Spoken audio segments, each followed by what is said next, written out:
90 jours, Margot a complètement changé. Et aujourd'hui, je vais te montrer exactement tout ce que j'ai mis en place pour transformer son physique étape par étape. Donc Margot, quand elle est venue me voir fin janvier 2025, elle avait pour objectif de faire une compétition en catégorie wellness pour le mois de septembre. Elle a 26 ans, elle fait 75 kilos et elle s'entraîne depuis 3 ans. Et autant vous dire qu'en 3 ans de muscu, elle a réussi à atteindre un physique incroyable. Franchement, c'est le genre de physique où peut-être même des confirmés n'ont toujours pas réussi à avoir, ou certains vont devoir prendre des années pour réussir à atteindre cette maturité musculaire. Et c'est absolument incroyable. Donc autant vous dire que j'étais plutôt chill pour cette prépa. Parce que déjà, la masse musculaire, elle est là, quoi. Donc, euh, donc très simplement, j'étais tranquille, quoi. Euh, pour faire un état de la situation de Margot, elle est future coach en formation, elle a un contrat à mi-temps, euh, et elle est totalement conditionnée pour atteindre son prime physique. C'est-à-dire qu'elle a agencé son quotidien, ses journées, pour que ça aille dans le sens de sa réussite physique, j'entends. Et, euh, et donc forcément, au niveau du mindset, je n'avais pas spécialement grand-chose à lui apporter parce qu'elle a déjà ce truc qui est inné en elle, où tant que les cases n'ont pas été cochées, la journée n'est pas terminée. Donc voilà, une discipline de compétitrice hein, dans l'âme. Au niveau des stratégies qu'elle avait mises en place, de mémoire, elle avait mis en place 5 repas par jour, 2800 calories, et elle était sur 6 trainings par semaine, focus exclusivement sur le bas du corps. Je peux vous dire que le volume, c'était quelque chose. Sinon, elle était face à deux choix. Donc soit de continuer seule et donc de risquer de cracher son système nerveux, d'avoir une prog complètement inadaptée, avoir une mauvaise sélection d'exercices et risquer de ne pas atteindre la condition physique le jour de la compétition. Ce qui fait qu'elle aurait perdu du temps et qu'elle n'aurait pas eu les résultats qu'elle aurait espérés. Sinon, elle fait le choix d'être accompagnée, de tout reprendre de zéro et de s'investir totalement dans un an de coaching. Et c'est vers ce choix qu'elle a décidé de s'orienter. Donc, la première phase de cette transformation physique, ça a été de diminuer son pourcentage de body fat. Mais avant de parler de diète, la première chose que j'ai mis en place, c'est une analyse morpho-anatomique. L'idée était d'analyser ses longueurs de segments, ses insertions musculaires en fonction de ses muscles longs, muscles courts, mais aussi d'analyser ses points faibles et ses points forts. Parce que si je n'avais pas fait cette analyse en amont, clairement, j'avançais à l'aveugle parce que j'aurais pu lui faire une programmation d'entraînement qui n'était pas du tout adaptée pour elle. Donc, d'où l'importance de mettre en place une analyse morpho dès le départ. Au moins, je sais que la sélection d'exercices sera logique par rapport à elle, tout simplement. Ensuite, donc, j'ai mis en place sa diète avec une diète on à 2500 calories et une diète off à 2000 calories. En gros, je suis parti sur une cyclique avec 2 journées off et une journée on. Et j'ai fait en sorte que chaque journée on soit agencée sur les séances d'entraînement qui sont les plus intenses. Voilà. Ensuite, on a mis en place 12 000 steps par jour pour accentuer un peu plus la dépense énergétique et pour éviter de trop toucher à la diète, ce qui fait que du coup, on a quand même un bon déficit calorique. Et ensuite, au niveau de la programmation d'entraînement, je suis parti sur un cycle de 8 jours avec 4 séances lower et une séance upper.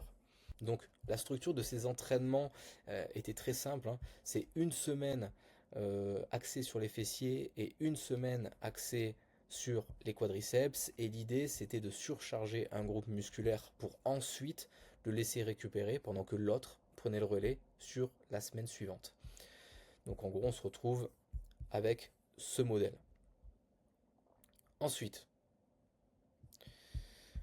si on zoome un peu plus en détail sur sa programmation et qu'on rentre vraiment dans une séance, donc là par exemple j'ai pris la séance quadriceps, et que je prends l'exercice, un de ses principaux exercices, donc le hack squat, on est donc sur 2 séries effectives. Sur ces deux séries, on est sur une fourchette de répétition entre 8 et 12 reps. Pourquoi j'ai choisi une fourchette de répétition assez large? C'est pour lui permettre de progresser, de mettre en place un système de surcharge progressive. En gros, la première séance, elle va chercher sa charge de travail, celle où elle va atteindre l'échec musculaire, à 8 répétitions. Une fois qu'on a trouvé notre charge, l'idée c'est qu'à chaque séance, elle fasse une rep de plus avec la même charge. Et l'idée c'est qu'une fois qu'elle aura atteint les 12 répétitions, donc la fourchette haute, on estime donc qu'elle a bien progressé et qu'elle peut augmenter la charge. Okay, c'est comme ça que j'incorpore ma surcharge progressive sur mes athlètes en tout cas. Ensuite, au niveau de la récupération, je suis parti sur du 2 minutes 30 à 3 minutes parce qu'on est quand même sur un exercice qui est très demandant nerveusement. Donc, après, ce qu'il faut savoir, c'est que elle était totalement autonome là-dessus et qu'elle repartait sur une nouvelle série quand elle se sentait capable de repartir. Okay.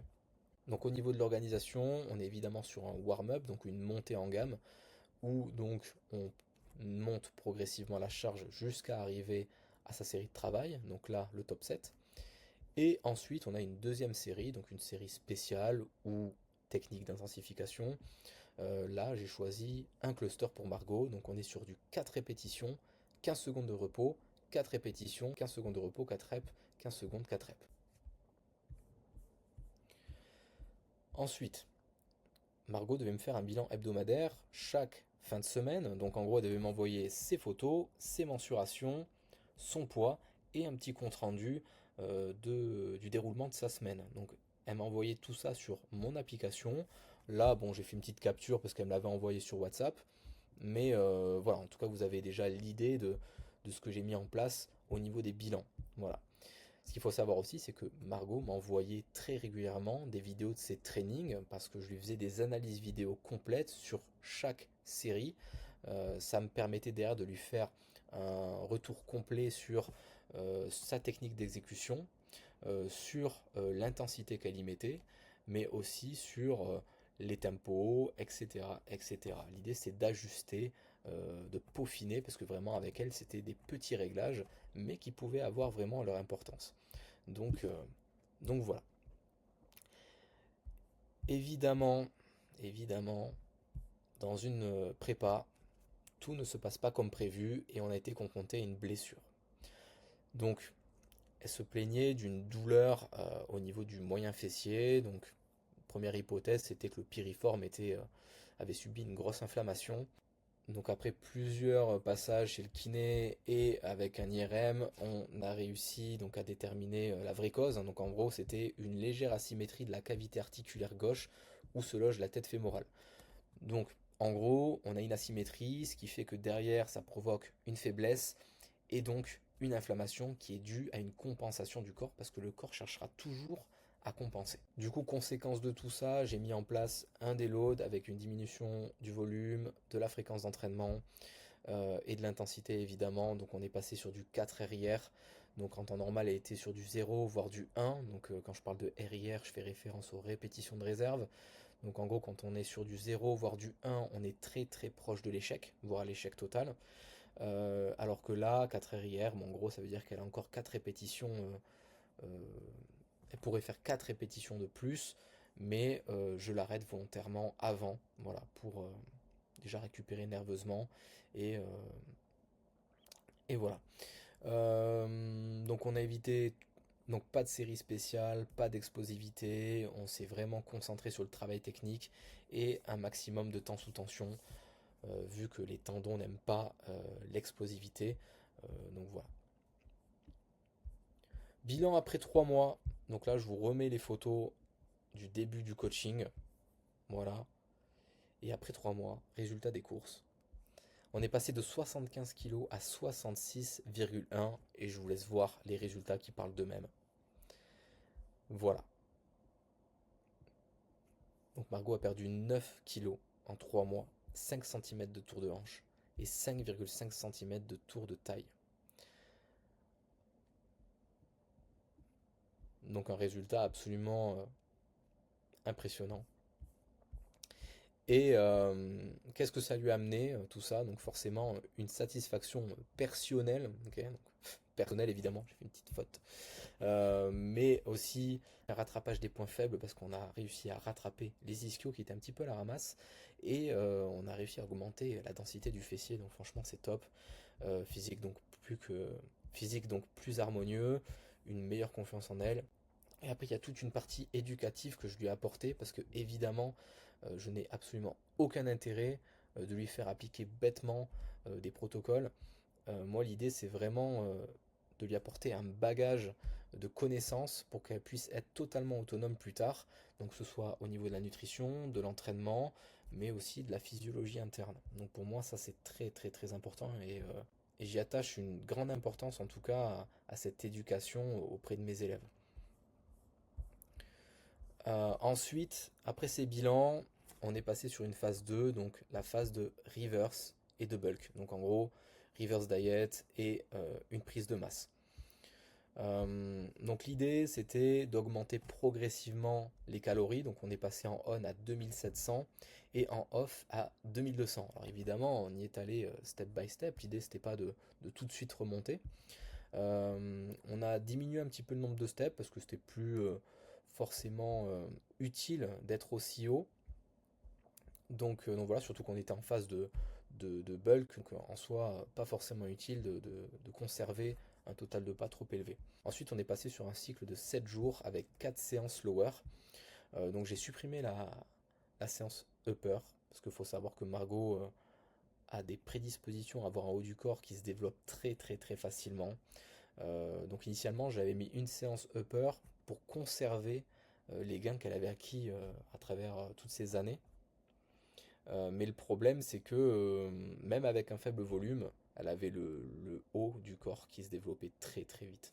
Donc du coup j'ai fait le choix de supprimer la séance et de se baser uniquement sur le bas du corps pour l'instant. Après, tout peut changer. Tout peut changer au cours de la prépa. Je peux très bien rajouter des séances upper si je vois que on commence à avoir un petit retard. Mais pour l'instant, en l'état actuel des choses, euh, pour moi, c'est plus important de capitaliser sur le bas du corps. Voilà. Au niveau de la reverse, voilà, j'ai fait une petite capture parce que je trouvais ça intéressant. On est en pleine reverse, on est en train de remonter les cales, et malgré tout, le poids continue de drop, même les mensurations. Voilà, j'ai fait une petite capture parce que je trouvais ça super intéressant. Les moins 400 grammes, les moins 0,7 cm de tour de taille et moins 1,2 cm de tour de hanche. Enfin, franchement, c'est assez fou, hein. D'ailleurs, je l'ai dit, hein, la reverse se déroule à merveille. Donc voilà. Ensuite, on arrivera sur la phase 3 de la prépa. Donc, diminution des cales évidemment, parce que là on va commencer à vraiment chercher un pourcentage de body fat le plus faible possible pour arriver prête pour la compétition. On remonte les steps évidemment et on passe sur un cycle de 7 jours toujours, un focus fessier ischio. Mais comme je disais tout à l'heure, rien n'est figé et tout peut être modifié à travers, la prépa. Et ensuite, ouais, les PET, forcément, donc tous les protocoles chimie et tout ça sont également pris en compte sur cette prépa.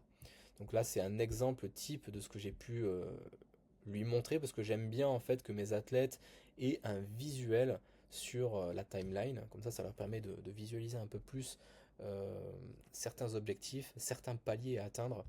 Euh, du coup, c'est un peu moins comme ça, les athlètes ont moins l'impression d'avancer dans le flou, même si je le répète, c'est pas parce que j'ai mis en place euh, cette timeline qu'elle est définitive.